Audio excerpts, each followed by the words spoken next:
ꯑꯍꯥꯟꯕꯃꯛꯇꯗ ꯂꯦꯟꯅꯥꯏꯠ story ꯇꯥꯕꯤꯔꯤꯕꯁꯤꯡꯕꯨ James ꯍꯦꯒꯨꯔꯖꯝꯅ ꯇꯔꯥꯅꯣꯛ ꯆꯨꯕꯒ ꯂꯣꯏꯅꯅ ꯀꯣꯡꯅꯣꯅ ꯈꯨꯔꯨꯝꯖꯔꯤ ꯉꯁꯤꯁꯨ ꯄꯨꯗꯨꯅ ꯂꯥꯛꯆꯔꯤ ꯏꯟꯁꯄꯦꯛꯇꯔ ꯇꯌꯥꯏ ꯆꯥꯝꯃꯒ 8 ꯁꯨꯕ ꯇꯥꯡꯀꯛ ꯃꯃꯥꯡꯒꯤ ꯇꯥꯡꯀꯛꯇ ꯇꯥꯕꯤꯈ꯭ꯔꯦ ꯕꯤꯃꯣ ꯑꯃꯗꯤ ꯃꯍꯥꯛꯀꯤ ꯇꯤꯝ ꯊꯥꯖ ꯎꯅꯕ ꯆꯠꯈꯤ ꯂꯥꯏꯕꯛ ꯊꯤꯕ ꯊꯧꯗꯣꯛ ꯑꯃꯗ ꯑꯉꯥꯡ ꯑꯃ ꯒꯥꯔꯤꯅ ꯁꯣꯛꯀꯦ ꯇꯧꯈꯤꯕꯗꯒꯤ ꯃꯗꯨꯒꯤ ꯃꯇꯨꯡꯗ ꯏꯃꯨꯡ ꯑꯗꯨꯗ ꯆꯪꯁꯤꯟꯗꯨꯅ ꯌꯦꯡꯂꯨꯕꯗ ꯊꯧꯗꯣꯛ ꯑꯃꯗ ꯃꯔꯥꯏꯕꯛ ꯊꯤꯍꯧꯔꯕ ꯏꯃꯨꯡ ꯃꯅꯨꯡ ꯃꯃꯥ ꯃꯆꯥ ꯊꯦꯡꯅꯈꯤ ꯃꯁꯤꯒꯤ ꯃꯇꯨꯡꯗꯒꯤ ꯄꯨꯂꯤꯁ ꯁ꯭ꯇꯦꯁꯟꯗ ꯂꯥꯛꯈꯤ ꯃꯊꯪꯒꯤ ꯅꯨꯃꯤꯠꯇ ꯑꯌꯨꯛ ꯑꯉꯟꯕꯗ ꯇꯝꯐꯥ ꯇꯌꯥꯏ ꯀꯩꯗꯧꯔꯒꯦ ꯇꯝꯐꯥ ꯑꯌꯨꯛ ꯉꯟꯇꯥ ꯂꯥꯛꯁꯤ ꯀꯩꯅꯣ ꯑꯩꯗꯤ ꯉꯔꯥꯡ ꯀꯔꯤ ꯅꯨꯡꯒꯤ ꯊꯥꯖꯔꯨꯕꯅꯣ ꯌꯧꯔꯦ ꯂꯥꯏꯕꯛ ꯊꯤꯕ ꯊꯧꯗꯣꯛꯇꯨꯗ ꯃꯈꯣꯏꯕꯨ ꯀꯃꯥꯏꯅ ꯇꯧꯔꯒꯦ ꯊꯣꯡꯖꯤꯟꯗꯨꯁꯨ ꯑꯃꯠꯇ ꯂꯩꯔꯝꯗꯦ ꯃꯈꯣꯏꯕꯨ ꯀꯃꯥꯏꯅ ꯇꯧꯔꯒꯦ ꯑꯃꯠꯇꯁꯨ ꯎꯗꯤꯌꯦ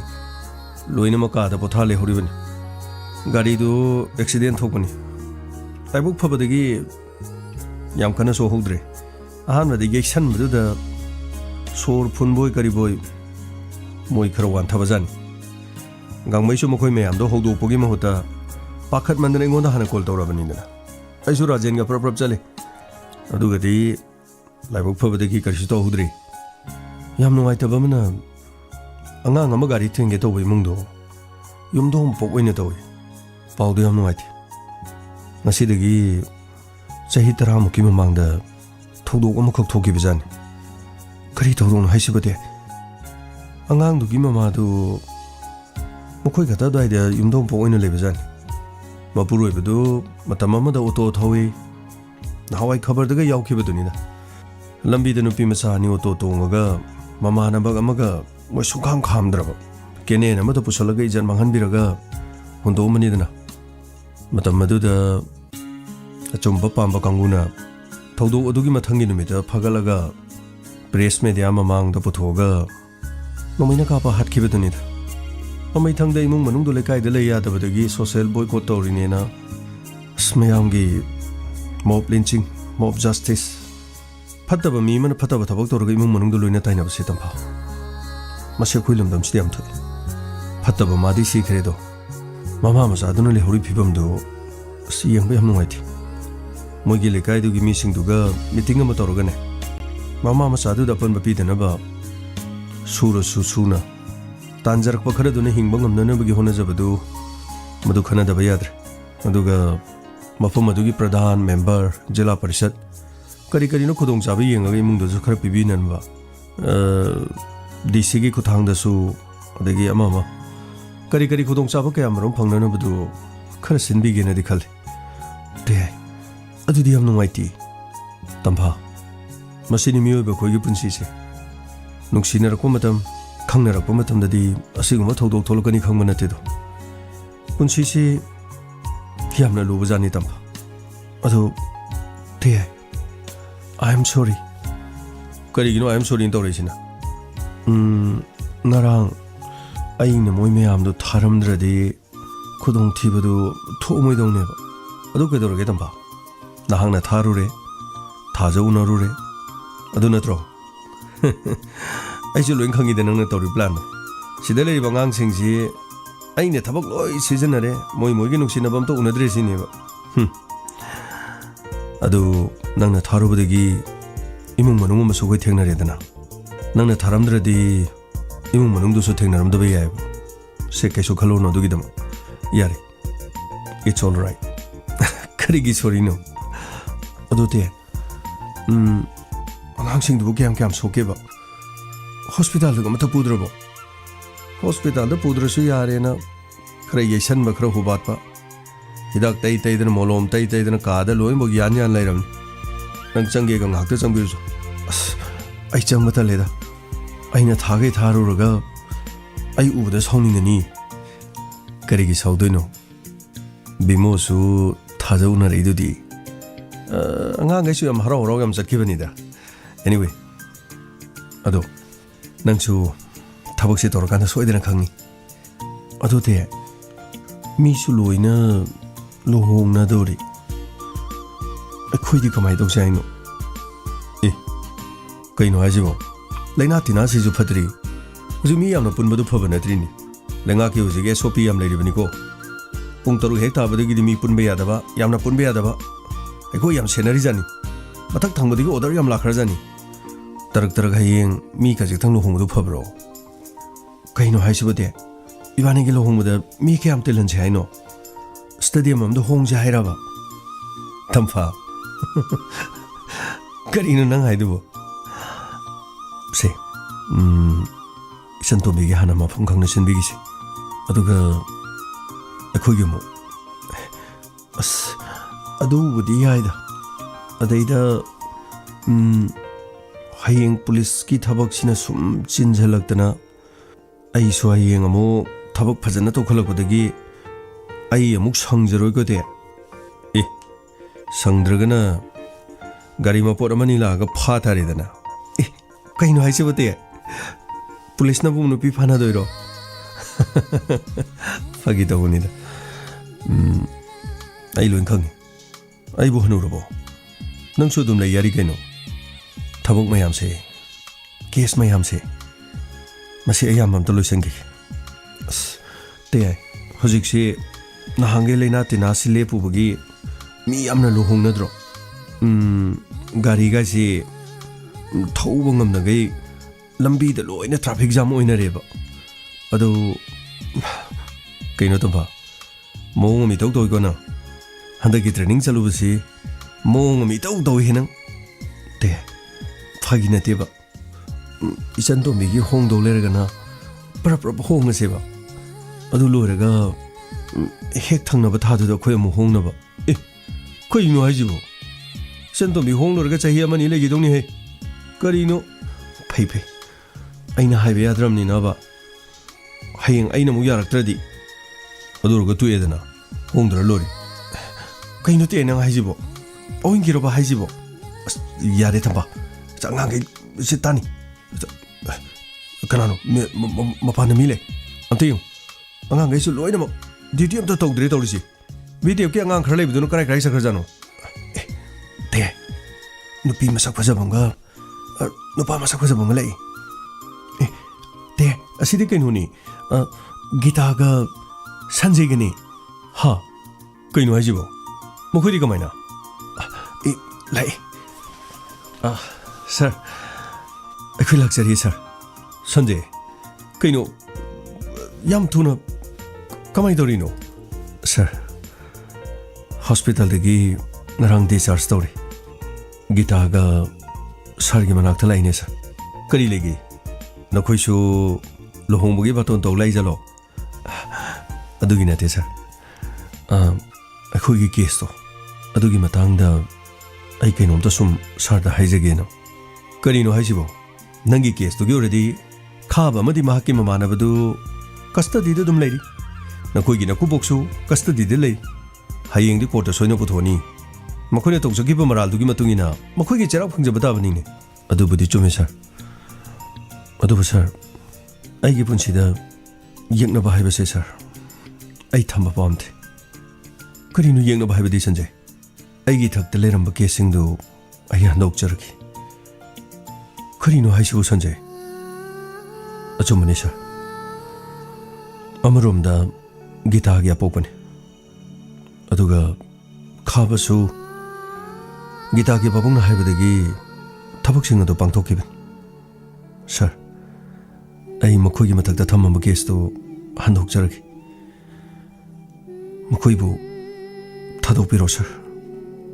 Sanjay. Kaisu gaibal leite. Ado masi nang na yaning na tawribra duga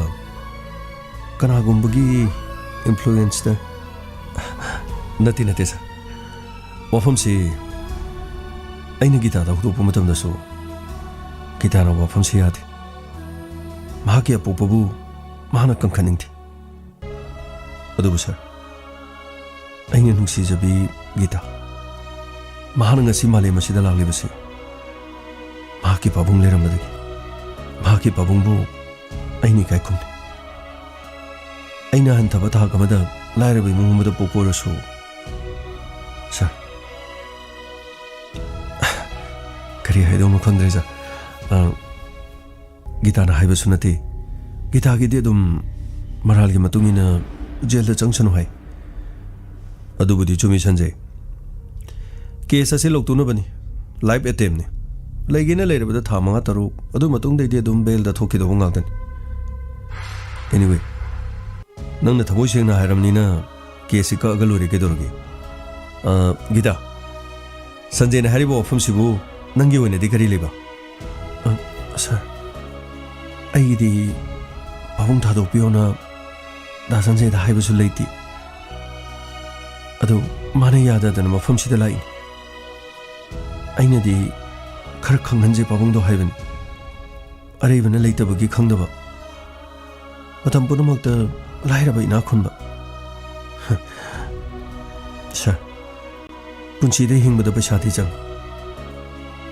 अदुबु sir खुद पैसा मयाम लेरगा अैगी इसादे इज्जत लेतरबदी करी तौरन हिंगबगी ममल खंगदबा पुंसीबु फागेगुम खनबा थमोय सेंगना हिंगननबगीदमक्ता सानारोय अमना माना थेंगनरिबा वाबसे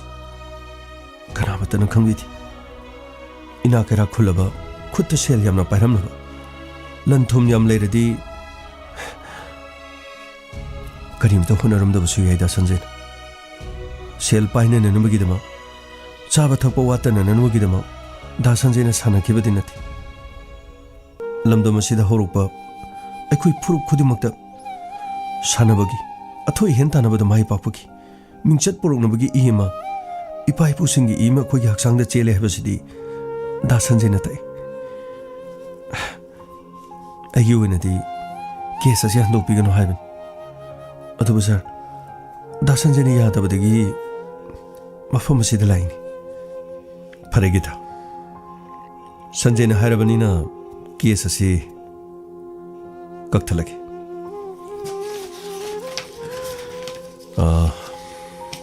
राजेन सर अंगांग कई सोमत लेते कना कना लेगी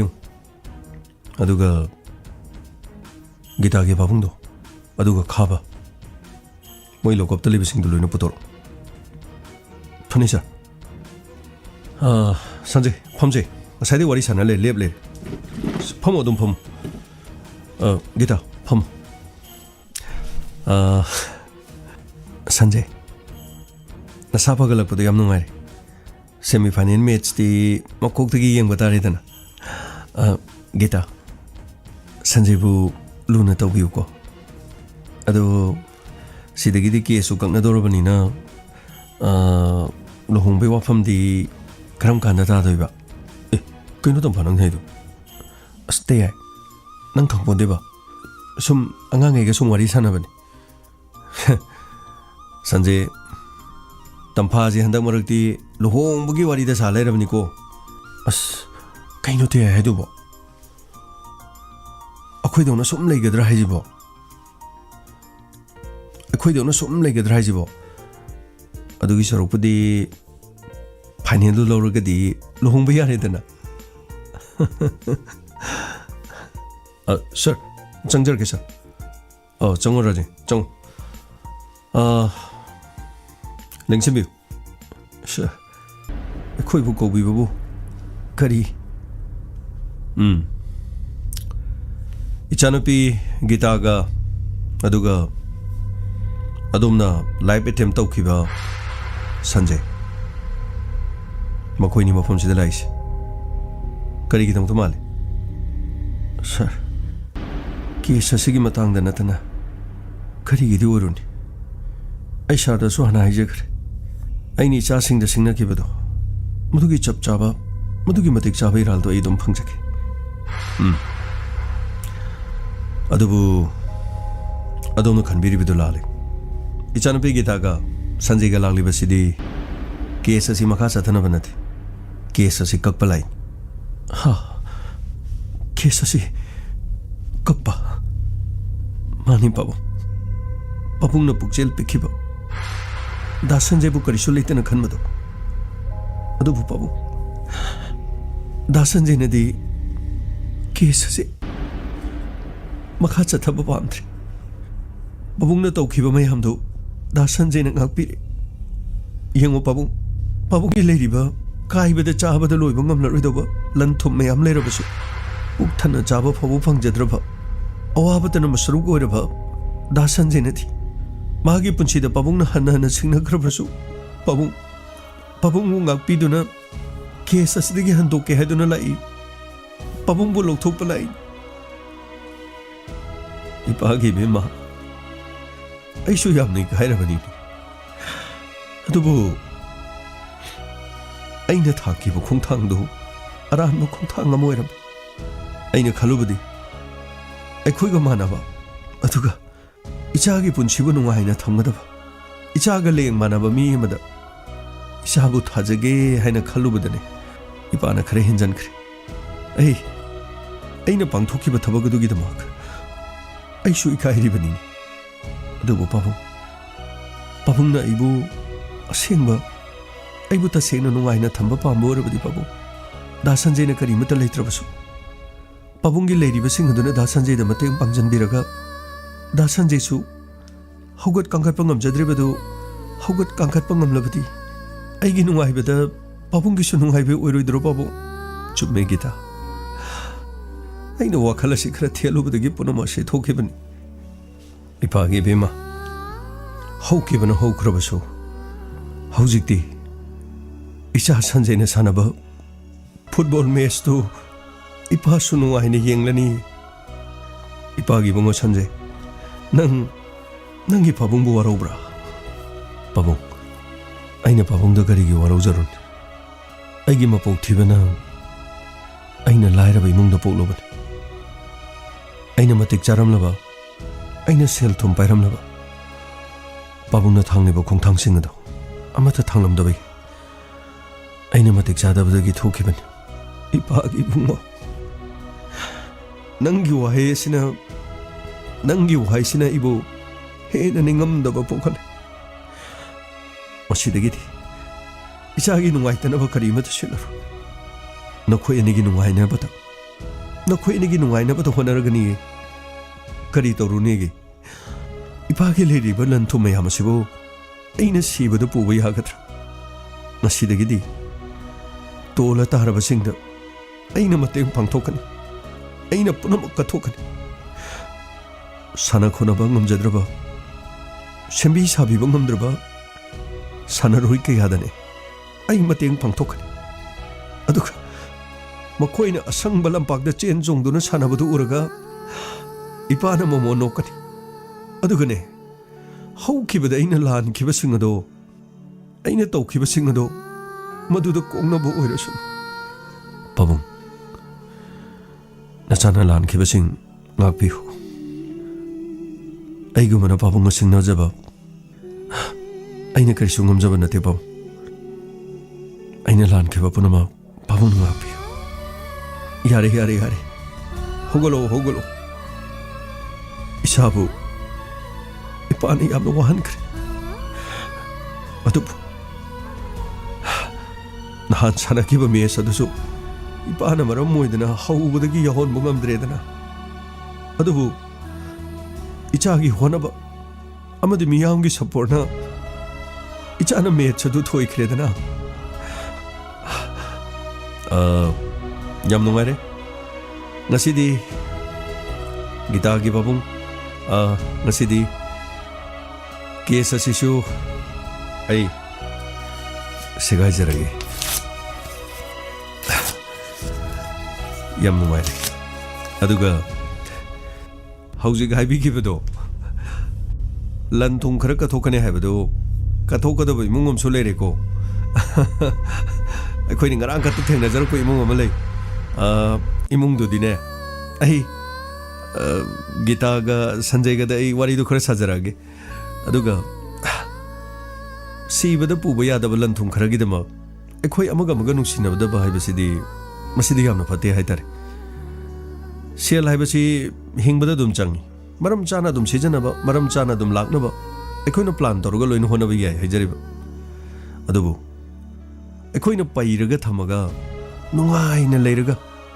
ꯀꯅꯥꯒꯨꯝꯕ ꯈꯔꯅ ꯃꯗꯨꯅ ꯃꯔꯝ ꯑꯣꯏꯗꯅ ꯂꯩꯖꯗꯕꯗꯨꯅ ꯃꯔꯝ ꯑꯣꯏꯔꯒ ꯃꯃꯤꯠꯇꯒꯤ ꯃꯄꯤ ꯆꯗꯨꯝ ꯇꯥꯗꯅ ꯂꯩꯕꯗꯨꯕꯨ ꯍꯣꯏ ꯑꯩꯈꯣꯏ ꯃꯤꯑꯣꯏꯕꯅꯤ ꯃꯤꯑꯣꯏꯕ ꯑꯃꯅ ꯃꯤꯑꯣꯏꯕ ꯑꯃꯒꯤ ꯃꯇꯦꯡ ꯄꯥꯡꯕ ꯉꯝꯗ꯭ꯔꯗꯤ ꯃꯤꯑꯣꯏꯕ ꯑꯣꯏꯔꯨꯕꯒꯤ ꯀꯔꯤ ꯀꯥꯟꯅꯅꯤ ꯌꯥꯝ ꯅꯨꯡꯉꯥꯏꯔꯦ ꯊꯃꯣꯏꯁꯤ ꯌꯥꯝꯅ ꯆꯥꯎꯊꯣꯛꯏ ꯈꯥꯕꯥ ꯁꯔ ꯅꯈꯣꯏ ꯑꯅꯤꯗꯤ ꯃꯊꯪ ꯀꯅꯥ ꯍꯥꯠꯄꯒꯤ ꯄ꯭ꯂꯥꯟ ꯇꯧꯗꯣꯔꯤ ꯁꯔ ꯁꯤꯗꯒꯤꯗꯤ ꯀꯅꯥꯝꯇ ꯁꯔ ꯃꯤꯅ ꯍꯥꯏꯕꯒ ꯑꯃꯠꯇ ꯂꯧꯔꯔꯣꯏ ꯁꯔ ꯄꯩꯁꯥ ꯈꯤꯇꯪꯒꯤ ꯑꯔꯥꯟꯕ ꯈꯣꯡꯊꯥꯡ ꯈꯔ ꯊꯥꯡꯈ꯭ꯔꯦ ꯁꯔ ꯃꯇꯨꯡꯗꯗꯤ ꯁꯔ ꯀꯔꯤꯝꯇ ꯁꯤꯒꯨꯝꯕꯁꯦ ꯇꯧꯖꯔꯔꯣꯏ ꯁꯔ ꯐꯥꯈꯤꯕ ꯏꯁꯩ ꯅꯣꯡ ꯐꯥꯗꯣꯛ ꯉꯪꯉꯛꯄ ꯑꯃꯗꯤ ꯂꯩꯕꯅꯤꯀꯣ ꯂꯨꯄꯥ 50,000 ꯄꯤꯔꯒꯕꯨ ꯃꯤ ꯐꯨꯔꯨꯆꯣ ꯒꯥꯏꯅ ꯍꯥꯏꯔꯒ ꯍꯦꯛꯇ ꯆꯠꯂ ꯌꯥꯔꯤꯗꯨꯕꯨ ꯀꯔꯤꯒꯤꯅꯣꯕ ꯈꯥꯕꯥ ꯅꯍꯥꯛꯁꯨ ꯃꯤꯅ ꯅꯨꯡꯁꯤꯗꯕ ꯂꯩꯔꯝꯕ ꯌꯥꯏ ꯃꯗꯨꯒꯤ ꯅꯨꯡꯁꯤꯗꯕ ꯑꯗꯨꯒꯤꯗꯃꯛꯄꯨ ꯅꯪꯕꯨꯁꯨ ꯍꯥꯠꯂꯨꯆꯣ ꯐꯨꯔꯨꯆꯣꯗꯅ ꯑꯉꯝꯕ ꯈꯔ ꯊꯥꯔꯛꯑꯒꯗꯤ ꯅꯪ ꯀꯔꯤ ꯑꯣꯏꯇꯥꯔꯤꯒꯦ ꯈꯥꯕꯥ ꯑꯩꯅ ꯃꯤ ꯑꯃ ꯌꯦꯛꯅꯕ ꯑꯩꯅ ꯃꯤ ꯑꯃꯕꯨ ꯐꯨꯕ ꯍꯥꯏꯕꯁꯤꯗꯤꯅꯦ ꯌꯥꯝ ꯂꯥꯏꯈ꯭ꯔꯕ ꯊꯕꯛ ꯑꯗꯨꯕꯨ ꯐꯨꯕ ꯍꯥꯠꯄꯗꯨꯒꯤ ꯃꯍꯨꯠꯇꯅꯦ ꯅꯪꯅ ꯐꯨꯒꯗꯧꯔꯤꯕ ꯃꯤꯗꯣ ꯑꯃꯨꯛꯇ ꯑꯣꯟꯁꯤꯟꯗꯨꯅ ꯅꯨꯡꯁꯤꯔꯒ ꯌꯦꯡꯉꯣ ꯅꯨꯡꯁꯤꯕꯒꯤ ꯅꯨꯡꯉꯥꯏꯕꯗꯨꯒ ꯅꯪꯅ ꯐꯨꯔꯝꯕꯗꯨꯒꯤ ꯅꯨꯡꯉꯥꯏꯕꯗꯨꯒ ꯅꯪꯅ ꯃꯤꯗꯨꯒꯤ ꯃꯇꯦꯡ ꯄꯥꯡꯕꯗꯨꯒꯤ ꯅꯨꯡꯉꯥꯏꯕꯗꯣ ꯑꯅꯤꯗꯨꯒꯤ ꯑꯔꯨꯝ ꯑꯌꯥꯡꯗꯨ ꯑꯣꯜꯂꯒ ꯌꯦꯡꯉꯨ ꯀꯅꯥꯅ ꯍꯦꯜꯂꯤ ꯌꯦꯡꯉꯨ ꯅꯨꯃꯤꯠ ꯈꯔꯅꯤ ꯂꯣꯀꯞꯁꯤꯗ ꯂꯩꯕꯁꯤꯕꯨ ꯀꯔꯤ ꯈꯟꯒꯦ ꯁꯔ ꯀꯔꯤ ꯅꯨꯡꯒꯤ ꯇꯧꯖꯔꯨꯕꯅꯣ ꯌꯧꯋꯦ ꯁꯔ ꯁꯤꯗꯒꯤꯗꯤ ꯁꯔ ꯁꯤꯒꯨꯝꯕ ꯊꯕꯛ ꯑꯃꯠꯇ ꯇꯧꯖꯔꯔꯣꯏ ꯑꯃꯨꯛ ꯍꯟꯅ ꯑꯩ ꯂꯣꯀꯞꯇ ꯆꯪꯗꯅꯕ ꯑꯩ ꯍꯣꯠꯅꯖꯔꯅꯤ ꯁꯔ ꯂꯣꯀꯞꯇ ꯆꯪꯗꯅꯕ ꯍꯥꯏꯁꯦ ꯄꯨꯂꯤꯁ ꯈꯪꯗꯅꯕ ꯃꯤ ꯈꯪꯗꯅꯕ ꯆꯦꯟꯅꯗꯅꯕ ꯇꯧꯒꯦ ꯍꯥꯏꯔꯣ ꯅꯠꯇꯦ ꯁꯔ ꯑꯩ ꯂꯝꯕꯤꯗꯨꯗ ꯑꯩ ꯑꯃꯨꯛ ꯍꯟꯅ ꯂꯥꯛꯆꯔꯔꯣꯏ ꯑꯁꯦꯡꯕꯅꯤ ꯑꯩ ꯃꯁꯤꯒꯤ ꯃꯇꯨꯡꯗ ꯍꯦꯛ ꯑꯁꯤꯒꯨꯝꯕ ꯇꯧꯔꯗꯤ ꯏꯄꯥꯗꯒꯤ ꯄꯣꯔꯣꯟ 3 ꯏꯃꯥꯗꯒꯤ ꯄꯣꯔꯣꯟ 3 ꯑꯩ ꯃꯗꯨ ꯄꯨꯝꯅꯃꯛꯇꯨꯒꯤ ꯑꯩ ꯄꯥꯞ ꯄꯨꯕꯣꯏꯖꯒꯦ ꯑꯩ ꯑꯃꯨꯛ ꯍꯟꯅ ꯑꯩ ꯇꯧꯖꯔꯔꯣꯏ ꯁꯔ ꯌꯥꯝꯅ ꯐꯔꯦ ꯌꯥꯝ ꯐꯔꯦ ꯑꯗꯨ ꯁꯟꯖꯦꯗꯗꯤ ꯀꯔꯤ ꯍꯥꯏꯅꯤꯡꯒꯦ ꯁꯔ ꯍꯥꯏꯕ ꯉꯝꯗ꯭ꯔꯦ ꯁꯔ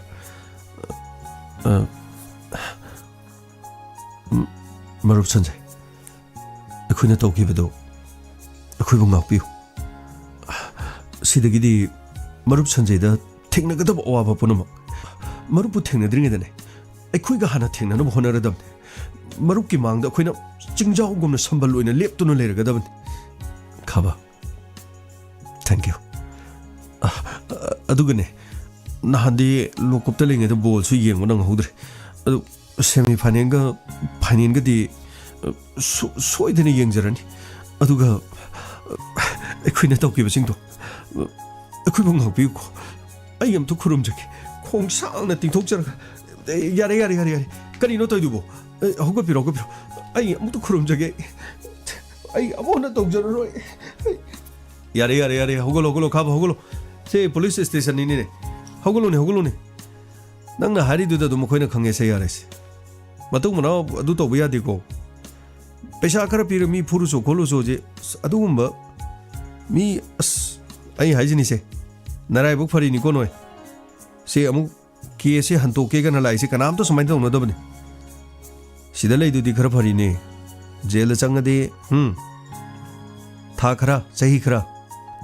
ꯑꯗꯩ ꯂꯥꯏꯕꯛ ꯊꯤꯗꯅ ꯅꯣꯏ ꯐꯨꯔꯝꯕꯗꯨꯗ ꯁꯟꯖꯩꯗꯨ ꯀꯣꯛꯁꯤꯔꯝꯃꯣ ꯑꯗꯩꯗꯤ ꯐꯥꯔꯁꯤ ꯇꯧꯔ ꯍꯥꯠꯇꯣꯔꯤꯕꯅꯤ ꯅꯠꯇ꯭ꯔꯒꯅ ꯄꯨꯟꯁꯤ ꯆꯨꯞꯄꯗꯣ ꯊꯕꯛ ꯁꯨꯕ ꯖꯦꯜ ꯃꯅꯨꯡꯗ ꯍꯣꯏ ꯁꯔ ꯃꯗꯨꯒꯤ ꯈꯜꯂꯨꯕꯗ ꯁꯔ ꯑꯍꯤꯡꯒ ꯑꯃꯇ ꯇꯨꯝꯕ ꯅꯠꯇꯦꯗ ꯁꯔ ꯑꯣ ꯐꯔꯦ ꯌꯥꯔꯦ ꯍꯧꯖꯤꯛꯇꯤ ꯑꯗꯨꯗꯤ ꯁꯟꯖꯩ ꯒꯤꯇꯥ ꯁꯔ ꯀꯦꯁꯁꯨ ꯂꯩꯇ꯭ꯔꯕꯅꯤꯅ ꯁꯤꯗꯒꯤꯗꯤ ꯆꯠꯄ ꯌꯥꯔꯦ ꯑꯗꯨꯒ ꯁꯟꯖꯩ ꯗꯣꯛꯇꯔꯅꯕꯨ ꯀꯔꯤ ꯍꯥꯏꯔꯤꯒꯦ ꯁꯔ ꯌꯥꯝ ꯀꯟꯅꯗꯤ ꯁꯥꯟꯅꯈꯤꯅꯨ ꯍꯥꯏ ꯇꯞꯅ ꯈꯔ ꯄ꯭ꯔꯦꯛꯇꯤꯁ ꯇꯧ ꯍꯥꯏ ꯐꯔꯦꯅꯦ ꯐꯖꯅ ꯍꯣꯠꯅꯔꯁꯤ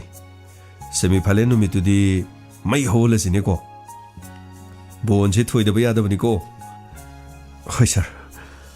ꯑꯩ ꯀꯟꯅ ꯍꯣꯠꯅꯖꯒꯦ ꯑꯗꯨꯗꯤ ꯁꯥꯔ ꯑꯩꯈꯣꯏ ꯑꯃꯨꯛ ꯐꯅꯤ ꯏꯕꯨꯡꯉꯣ ꯏꯟꯁꯄꯦꯛꯇꯔ ꯑꯩꯅ ꯇꯧꯈꯤꯕ ꯑꯔꯥꯟꯕꯁꯤꯡ ꯑꯗꯣ ꯃꯗꯨꯒꯤꯗꯃꯛꯇ ꯑꯩ ꯌꯥꯝꯅ ꯅꯤꯡꯉꯝꯗꯕ ꯑꯩꯒꯤ ꯊꯃꯣꯏꯁꯤꯗ ꯌꯥꯔꯦ ꯇꯥꯗ ꯀꯔꯤꯝꯇ ꯈꯟꯕꯤꯔꯣꯅꯨ ꯁꯤꯗꯒꯤꯗꯤ ꯇꯥꯗꯅ ꯍꯥꯏꯈꯤꯕ ꯋꯥꯐꯝꯗꯣ ꯑꯩ ꯀꯥꯎꯖꯗ꯭ꯔꯤꯕꯅꯤꯀꯣ ꯁꯥꯟꯅꯔꯣꯏꯁꯤꯡꯒꯤ ꯃꯇꯦꯡ ꯄꯥꯡꯕ ꯃꯤꯒꯤ ꯃꯇꯦꯡ ꯄꯥꯡꯕ ꯍꯥꯏꯈꯤꯕꯗꯣ ꯑꯩ ꯒꯤꯇꯥꯗ ꯄꯥꯎ ꯄꯤꯔꯛꯑꯒꯦ ꯈꯔ ꯃꯇꯦꯡ ꯄꯥꯡꯗꯧꯕ ꯏꯃꯨꯡ ꯑꯃꯅꯤ ꯂꯩꯔꯦꯕ ꯐꯅꯤ ꯏꯟꯁꯄꯦꯛꯇꯔ ꯑꯩ ꯁꯣꯏꯗꯅ ꯃꯇꯦꯡ ꯄꯥꯡꯖꯒꯦ ꯑꯗꯨꯗꯤ ꯑꯩꯈꯣꯏ ꯑꯃꯨꯛ ꯐꯔꯦ ꯒꯤꯇꯥ ꯌꯧꯔꯣꯀꯣ ꯑꯗꯨꯗꯤ ꯐꯅꯤ ꯁꯥꯔ ꯑꯩꯈꯣꯏ ꯊꯣꯛꯆꯔꯨꯈꯤꯒꯦ ꯃꯦꯗꯥꯝ ꯒꯤꯇꯥ ꯌꯧꯔꯣ ꯑꯗꯣ ꯑꯩꯅ ꯍꯥꯏꯕꯗꯣ ꯕꯣꯜ ꯐꯥꯏꯅꯦꯜꯁꯤ ꯂꯣꯏꯔꯒ ꯍꯣꯏ ꯃꯦꯗꯥꯝ ꯑꯗꯨ ꯕꯥꯔꯇꯣꯟ ꯇꯧꯕ ꯀꯥꯎꯅꯤꯀꯣ ꯕꯥꯔꯇꯣꯟ ꯃꯊꯪ ꯇꯧꯗꯣꯔꯕꯅꯤ ꯅꯣꯏꯅ ꯑꯃꯨꯛ ꯇꯧꯔꯛꯄ ꯑꯗꯨꯒ ꯑꯩꯈꯣꯏꯅ ꯑꯃꯨꯛ ꯀꯩꯅꯣ ꯇꯧꯕ ꯅꯪ ꯍꯥꯏꯗꯣ ꯀꯩꯅꯣ ꯍꯥꯏꯁꯤꯕꯣ ꯃꯤꯅ ꯕꯥꯔꯇꯣꯟ ꯇꯧꯔꯛꯑꯗꯤ ꯑꯩꯈꯣꯏꯅ ꯑꯃꯨꯛ ꯇꯧꯔꯣꯏꯗ꯭ꯔꯣ ꯍꯥꯏꯁꯤꯕꯣ ꯑꯁ ꯅꯪꯒꯤ ꯄꯨꯔꯥ ꯕꯤꯔꯥꯅꯤ ꯁꯥꯔ ꯑꯝꯇ ꯆꯪꯖꯔꯒꯦ ꯁꯥꯔ ꯉꯝꯃꯦ ꯂꯥꯛꯑꯣ ꯆꯪꯉꯣ ꯅꯈꯣꯏ ꯃꯦꯗꯥꯝ ꯇꯝꯐꯥꯅ ꯉꯥꯏꯔꯤꯕꯅꯤ ꯀꯔꯤꯒꯤꯔ ꯁꯥꯔ ꯑꯩꯅ ꯒꯥꯔꯤ ꯂꯣꯡꯁꯤꯟꯕꯒꯤ ꯉꯥꯡꯒꯗꯣꯔꯤꯔꯣ ꯅꯠꯇꯦ ꯉꯝꯃꯦ ꯂꯥꯛꯑꯣ ꯆꯪꯉꯣ ꯁꯤꯗ ꯃꯦꯗꯥꯝ ꯀꯔꯤ ꯍꯥꯏꯕꯤꯒꯗꯕꯅꯣ ꯃꯦꯗꯥꯝ ꯑꯁ ꯂꯥꯜꯂꯤꯕꯗꯤ ꯑꯩꯅꯤ ꯀꯔꯤꯅꯣ ꯀꯔꯤ ꯂꯥꯜꯂꯒꯦ ꯑꯁ ꯅꯠꯇꯦꯗ ꯃꯦꯗꯥꯝ ꯒꯥꯔꯤꯗꯣ ꯑꯩꯗꯤ ꯀꯟꯅꯗꯤ ꯊꯧꯖꯗꯕꯅꯦꯕ ꯃꯈꯣꯏꯒꯤ ꯅꯨꯄꯤ ꯎꯅꯕꯒꯤꯅꯦꯅ ꯑꯩꯅꯁꯨ ꯊꯧꯕꯤꯔꯦ ꯑꯗꯨꯒ ꯑꯩꯅ ꯒꯥꯔꯤ ꯊꯧꯕ ꯍꯩꯇꯕꯁꯨ ꯇꯥꯍꯜꯂꯦ ꯅꯪꯉꯣꯟꯗ ꯀꯅꯥꯅ ꯀꯔꯤ ꯍꯥꯏꯔꯒꯦ ꯑꯁ ꯀꯅꯥꯅꯕꯨꯗꯤ ꯀꯔꯤꯁꯨ ꯍꯥꯏꯗꯦꯗ ꯑꯩꯕꯨ ꯒꯥꯔꯤ ꯊꯧꯕ ꯍꯩꯇꯕ ꯑꯉꯥꯡ ꯆꯦꯟꯁꯤꯜꯂꯛꯄꯗꯨꯕꯨ ꯑꯩꯕꯨ ꯒꯥꯔꯤ ꯂꯣꯡꯍꯜꯂꯦ ꯍꯥꯏꯗꯨꯅ ꯃꯈꯣꯏꯅ ꯑꯩꯉꯣꯟꯗ ꯃꯣꯏꯅ ꯉꯥꯡꯕꯅꯤꯅꯦ ꯃꯦꯗꯥꯝ ꯐꯔꯕꯅꯤ ꯅꯈꯣꯏ ꯃꯌꯥꯝꯅ ꯀꯔꯤꯝ ꯁꯣꯛꯇ꯭ꯔꯤꯁꯦ ꯁꯤꯗꯒꯤ ꯍꯦꯟꯅ ꯐꯕ ꯂꯩꯇ꯭ꯔꯕꯅꯤ ꯅꯈꯣꯏ ꯌꯥꯝꯅ ꯁꯥꯊꯤꯅ ꯁꯣꯛꯄꯗꯤ ꯑꯣꯏꯗ꯭ꯔꯦꯗꯅ ꯑꯁ ꯀꯔꯤꯅꯣ ꯅꯪꯒꯤ ꯅꯀꯣꯛꯁꯤꯗ ꯌꯦꯠꯂꯤꯁꯤꯕꯣ ꯑꯁ ꯈꯪꯗꯦꯗ ꯃꯦꯗꯥꯝ ꯀꯣꯛꯁꯤ ꯃꯄꯥꯟꯗꯗꯤ ꯀꯔꯤꯁꯨ ꯇꯧꯗꯕ ꯑꯗꯨ ꯃꯅꯨꯡꯗꯗꯤ ꯀꯥꯏꯕ꯭ꯔꯥ ꯈꯪꯗꯦꯗ ꯑꯩꯁꯨ 나만ꯕꯗꯒꯤ ꯐꯤ ꯌꯦꯠꯁꯤꯟꯕꯅꯤꯗ ꯀꯩꯅꯣ ꯍꯥꯏꯁꯤꯕꯣ ꯃꯄꯥꯟꯗꯗꯤ ꯀꯥꯏꯗꯕ ꯃꯅꯨꯡꯗ ꯀꯥꯏꯕ ꯃꯥꯜꯂꯦꯕ ꯈꯪꯗꯦꯗ ꯃꯦꯗꯥꯝ ꯒꯥꯔꯤꯗꯣ ꯑꯗꯨꯝ ꯊꯣꯔꯣ ꯑꯣꯟꯕꯗꯨꯗ ꯑꯩ ꯏꯁꯥꯁꯨ ꯊꯣꯔꯣ ꯑꯗꯨꯝ ꯑꯣꯟꯕ ꯒꯥꯔꯤꯅ ꯁꯨꯝ ꯑꯣꯟꯕꯒꯤ ꯃꯑꯣꯡꯗꯨꯗ ꯑꯩꯁꯨ ꯑꯗꯨꯝ ꯊꯣꯔꯣ ꯁꯨꯝ ꯑꯣꯟꯕ ꯑꯗꯣ ꯀꯣꯛꯇꯨ ꯀꯣꯡꯒꯥꯡ ꯌꯩꯕꯗꯨꯗ ꯀꯣꯛꯇꯨ ꯃꯄꯥꯟꯗꯗꯤ ꯀꯥꯏꯕ ꯉꯝꯗꯕꯗꯨꯗ ꯃꯅꯨꯡꯒꯤ ꯃꯍꯤꯁꯤꯡꯁꯦ ꯀꯥꯏꯕ꯭ꯔꯥ ꯈꯪꯗꯦꯗ ꯃꯅꯨꯡꯒꯤ ꯃꯍꯤ ꯀꯥꯏꯕ ꯀꯔꯤꯔ ꯃꯦꯗꯥꯝ ꯑꯩ ꯋꯥꯁꯣꯏꯕ ꯌꯥꯎꯕ꯭ꯔꯥ ꯑꯁ ꯈꯪꯗꯦꯗ ꯂꯥꯜꯂꯤꯕꯗꯤ ꯑꯩꯅꯤ ꯑꯩꯅ ꯃꯩꯇꯩꯂꯣꯟ ꯉꯥꯡꯕꯁꯦ ꯈꯔ ꯁꯣꯏꯕ ꯃꯥꯟꯕ ꯑꯁꯣꯏꯕ ꯌꯥꯎꯕꯅꯤꯅ ꯀꯔꯤ ꯍꯥꯏꯈꯤꯕꯅꯣ ꯈꯪꯗꯕ ꯀꯩꯁꯨ ꯀꯥꯏꯗꯦ ꯑꯗꯨ ꯑꯇꯩ ꯀꯔꯤ ꯍꯥꯏꯕ ꯂꯥꯛꯄꯅꯣ ꯑꯩꯅ ꯂꯥꯛꯄꯗꯤ ꯃꯦꯗꯥꯝ ꯑꯩꯈꯣꯏꯒꯤ ꯐꯨꯠꯕꯣꯜ ꯄ꯭ꯂꯦꯌꯔꯗꯣ ꯁꯟꯖꯦ ꯂꯥꯛꯈꯤꯕꯗꯨꯗ ꯑꯩꯅ ꯀꯔꯤ ꯇꯧꯔꯖꯥꯠꯅꯣꯅ ꯑꯩ ꯈꯪꯅꯤꯡꯗꯅ ꯂꯥꯛꯄꯅꯤ ꯃꯦꯗꯥꯝ ꯃꯈꯣꯏꯒꯤ ꯕꯣꯜ ꯐꯥꯏꯅꯦꯜꯗꯨꯒꯗꯤ ꯑꯁ ꯑꯩꯈꯣꯏ ꯐꯖꯅ ꯌꯦꯡꯒꯗꯣꯏꯅꯤ ꯃꯦꯗꯥꯝ ꯑꯗꯣ ꯃꯥꯗꯤ ꯅꯍꯥꯟ ꯍꯣꯁꯄꯤꯇꯥꯜꯗ ꯂꯩꯍꯧꯕꯗꯨꯒ ꯃꯐꯝ ꯑꯁꯤ ꯂꯥꯛꯄꯗꯨ ꯀꯔꯤ ꯇꯧꯕ ꯌꯥꯎꯕꯅꯣ ꯈꯪꯅꯤꯡꯕꯒꯤ ꯂꯥꯛꯄꯅꯤꯗ ꯃꯦꯗꯥꯝ ꯑꯣ ꯉꯝꯃꯩ ꯀꯩꯁꯨ ꯇꯧꯗꯦ ꯅꯍꯥꯟꯗꯒꯤ ꯁꯤ ꯂꯣꯀꯞꯇ ꯂꯩꯕꯗꯣ ꯒꯤꯇꯥꯒꯤ ꯃꯄꯥꯗꯣ ꯑꯗꯨꯒ ꯈꯥꯕꯒ ꯃꯣꯏ ꯆꯦꯟꯅꯕꯁꯤꯡꯗꯣ ꯂꯣꯏ ꯊꯥꯗꯣꯛꯈ꯭ꯔꯦꯗꯅ ꯀꯔꯤꯒꯤꯔ ꯁꯥꯔ ꯃꯣꯏ ꯑꯃꯨꯛ ꯊꯥꯗꯣꯛꯈ꯭ꯔꯗꯤ ꯁꯦꯃꯤꯐꯥꯏꯅꯦꯜ ꯌꯧꯗ꯭ꯔꯤꯉꯩꯗ ꯑꯃꯨꯛ ꯁꯟꯖꯣꯏꯗ ꯃꯈꯣꯏꯅ ꯑꯃꯨꯛ ꯐꯨꯗꯅ ꯈꯣꯠꯇꯅ ꯇꯧꯔꯗꯤ ꯁꯥꯔ ꯁꯦꯃꯤꯐꯥꯏꯅꯦꯜꯗꯤ ꯄꯨꯔꯥ ꯌꯥꯎꯕ ꯉꯝꯗ꯭ꯔꯗꯤ ꯀꯔꯤ ꯇꯧꯅꯤ ꯁꯥꯔ ꯉꯝꯃꯩ ꯐꯨꯔꯔꯣꯏꯗ ꯀꯦꯁꯇꯣ ꯍꯟꯇꯣꯛꯑꯒꯦ ꯍꯥꯏꯗꯅ ꯁꯟꯖꯩꯅ ꯂꯥꯛꯏꯅꯤ ꯑꯁꯤꯅ ꯐꯔꯦ ꯀꯩꯅꯣ ꯍꯔꯥꯎ ꯆꯠꯈ꯭ꯔꯦ ꯍꯥꯟꯅ ꯌꯦꯡꯊꯤꯅꯔꯝꯕꯗꯨ ꯅꯨꯡꯁꯤꯅꯈ꯭ꯔꯦꯗꯅ ꯑꯁ ꯑꯗꯨꯕꯨ ꯁꯥꯔ ꯃꯈꯣꯏꯗꯤ ꯕꯦꯠ ꯑꯣꯏꯕꯅꯤꯅ ꯍꯤꯔꯣ ꯑꯣꯏꯔꯛꯀꯅꯤ ꯍꯥꯏꯕꯁꯤ ꯊꯥꯖꯗꯦꯗ ꯁꯥꯔ ꯕꯦꯠꯇꯤ ꯑꯗꯨꯝ ꯕꯦꯠ ꯑꯣꯏꯔꯣꯏꯗ꯭ꯔꯣ ꯁꯥꯔ ꯀꯔꯤꯅꯣ ꯍꯥꯏꯗꯨꯕꯨ ꯉꯝꯃꯩ ꯁꯤꯗꯤ ꯐꯤꯂꯝꯁꯨ ꯅꯠꯇꯅ ꯑꯁ ꯑꯗꯨ ꯑꯣꯏꯔꯁꯨ ꯁꯥꯔ ꯃꯤ ꯐꯠꯇꯕ ꯃꯤꯁꯤꯗꯤ ꯃꯈꯣꯏ ꯐꯠꯇꯕ ꯋꯥꯈꯜ ꯑꯗꯨꯝ ꯈꯜꯂꯛꯀꯅꯤꯗ ꯑꯃꯨꯛ ꯊꯥꯗꯣꯛꯈ꯭ꯔꯒ ꯍꯌꯦꯡ ꯁꯦꯃꯤꯐꯥꯏꯅꯦꯜꯗꯨꯗ ꯅꯍꯥꯟ ꯐꯨꯕꯗꯨ ꯌꯥꯍꯧꯗ꯭ರೆ ꯍꯥꯏꯗꯨꯅ ꯍꯟꯗꯛꯇꯤ ꯑꯃꯨꯛ ꯅꯣꯡꯃꯩꯅ ꯀꯥꯞꯀꯦ ꯍꯥꯏꯔꯗꯤ ꯀꯔꯤ ꯇꯧꯔꯛꯀꯅꯤ ꯁꯥꯔ ꯉꯝꯃꯩ ꯀꯩꯁꯨ ꯇꯧꯔꯣꯏꯗ ꯍꯧꯖꯤꯛꯇꯤ ꯊꯃꯣꯏꯒꯤ ꯃꯔꯤ ꯍꯥꯏꯕꯁꯦ ꯃꯁꯤꯅꯤ ꯌꯥꯝꯅ ꯂꯨꯔꯤꯁꯦ ꯄꯣꯛꯃꯤꯟꯅꯕ ꯉꯥꯛꯇꯅ ꯊꯃꯣꯏꯒꯤ ꯃꯔꯤ ꯂꯩꯅꯕ ꯅꯠꯇꯦ ꯃꯆꯤꯟ ꯃꯅꯥꯎ ꯉꯥꯛꯇꯅ ꯊꯃꯣꯏꯒꯤ ꯃꯔꯤ ꯂꯩꯅꯕ ꯅꯠꯇꯦ ꯑꯩꯒꯤ ꯐꯨꯔꯨꯞ ꯃꯥꯟꯅꯕ ꯈꯛꯇꯅ ꯑꯩꯒꯤ ꯏꯒꯤ ꯃꯔꯤ ꯂꯩꯕ ꯅꯠꯇꯦ ꯇꯤꯟꯕꯨ ꯇꯤꯟꯅꯔꯗꯤ ꯅꯨꯡꯕꯨ ꯅꯨꯡꯁꯤꯅꯔꯗꯤꯅꯦ Marupu Rabadi, Chahi Alhability, Angangability, Tamuigi Marie Haisini. A Kuimiubase, Sakpam, my tongue, Amatamana the Bagiwan. Haksangi Ubamong, the Chapmana Ridana. Mase, Ishona Amaga Magamana than a Siamasu. Mapum Ubamong to the Chapmana ribbon. Kang did sir. Sana Haiba was him, sir. Aru was a high with the Luman Kidram to Kangum the sir. Pare. Ado, Atay Duko Maito Horige. Idalang Tug. Aduga Ana Egg Henzeladi Hospital the Sachayo. Sir, Nang the Kirkanadi Hay, sir. Nasi the Lang Wungam de Hayden, sir. Pamung the Tori and Mamtori Yala Yalagal in Makomokuto Lehorida, sir. Eh, Kino Hasibo. Among Lang Bokopong Muduzalo. Hospital the Satana Parizalo. Sir Adudima, Sir Adudi Chatrasuyani, sir. Aina Gari Longsin Bivido. Adugi Mokosu Gari Dugi Manung the Toro on with the Mokosu. Garina Kreye Kibugi Karigitana, Wibazani, sir. Pare. Adutia. Aina Havido. Kaino Tamba. Nang Haiba Bugino. Aina Havidi. Aina Habido. Karino Bitamba, Ina Haiba Jibo. Aina Havidi. Case Ariba Hang to Pugido, Command to Gaba. Eh, Nang training to the Yaudro. Us, Yaweva, Adu, Sideleba, Lucien Kidaba case lady, Amakata Hang to Piova. I should have a changring as the Tehimatung Ilelega, Amtakango Giva. As Tampa, Case Kitty Case Noctanida.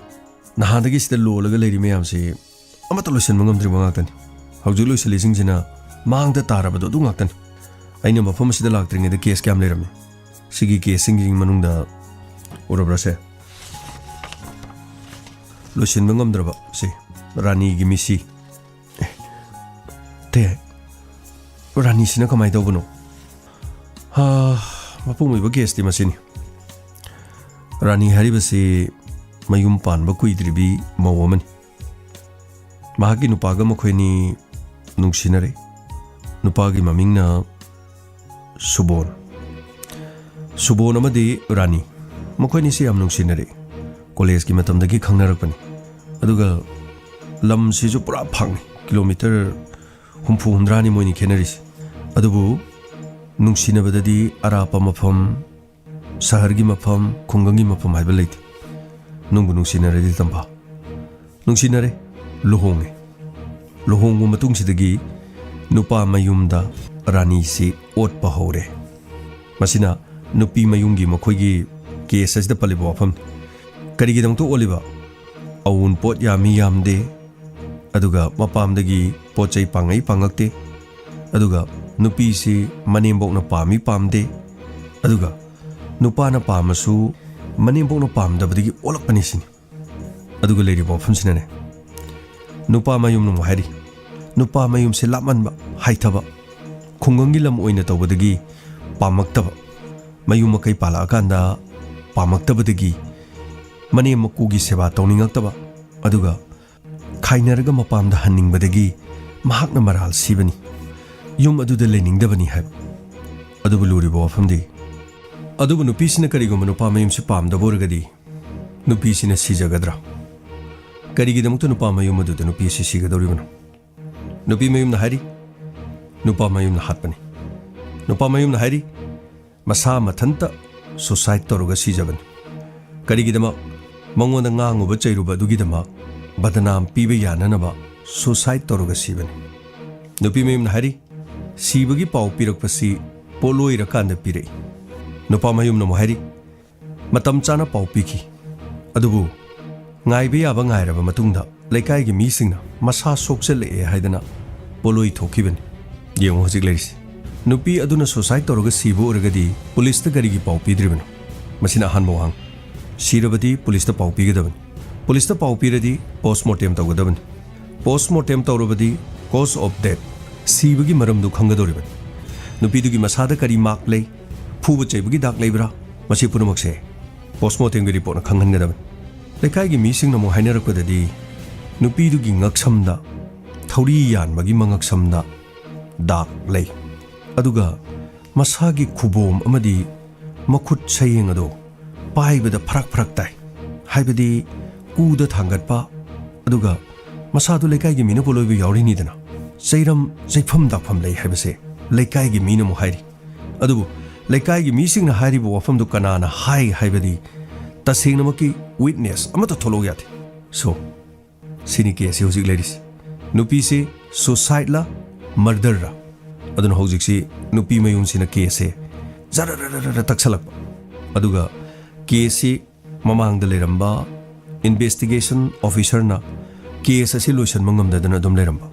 अदुन इमुंग मनुंग गा लेरगा ममा सोनबी दुमु लाकनी मपा दुमु लाकनी ममा सोनबी दुमु लाकनी मपा दुमु लाकनी अदुना कनागी वातागदोरिन मसिगी थबकसिगिसु हेक्तम अखोइना पुलिस ओइरे हाइदना खुदक तेक्ता लोसन बेयाबो वानाति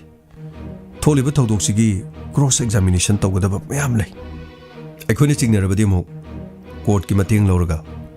इमुंग मनुंगदुदा मु वाहंग पहंग चाथरकदोरिन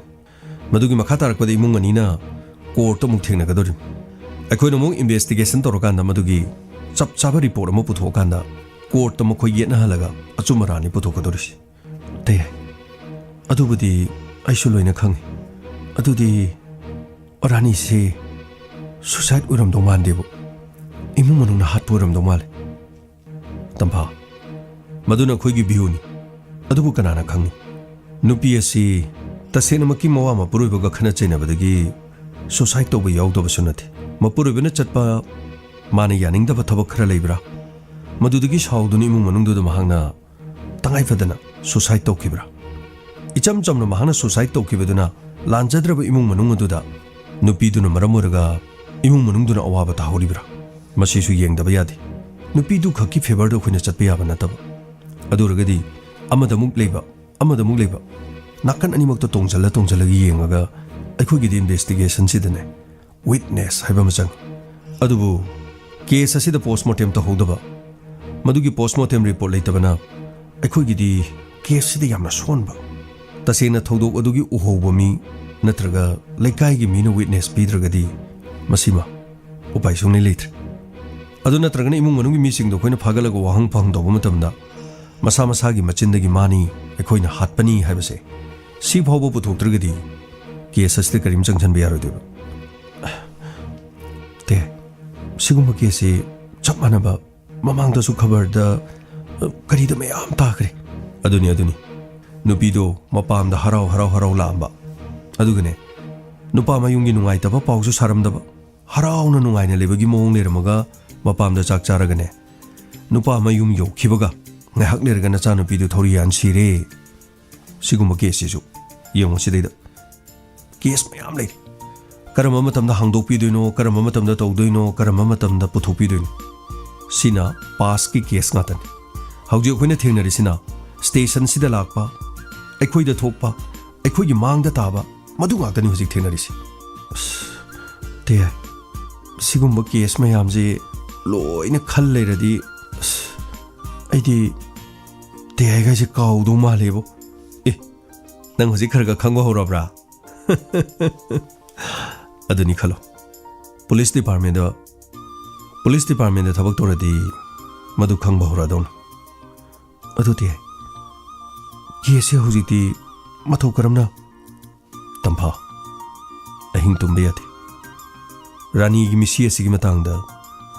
असोनबी ममा सिना ngahliта मफम सिदा लागलिबसे मचानुपी गे चुंब पुथोपियो मखोइ सिद्रिङेदा मचानुपी गी मिहातपदो मदु खंजकी गे हेबसिन केस असे हांगदोलुरबनिना माइ पांगनबा होनबा ताबनी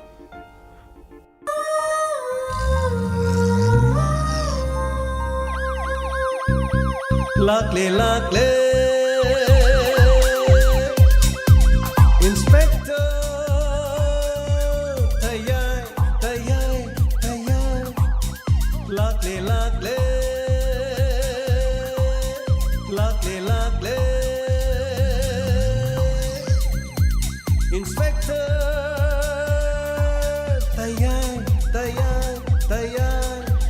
हौजिक ताबिक्रे इंस्पेक्टर तय थोरमसिगे हंजनबा चामगसुन मतरे सुबतांक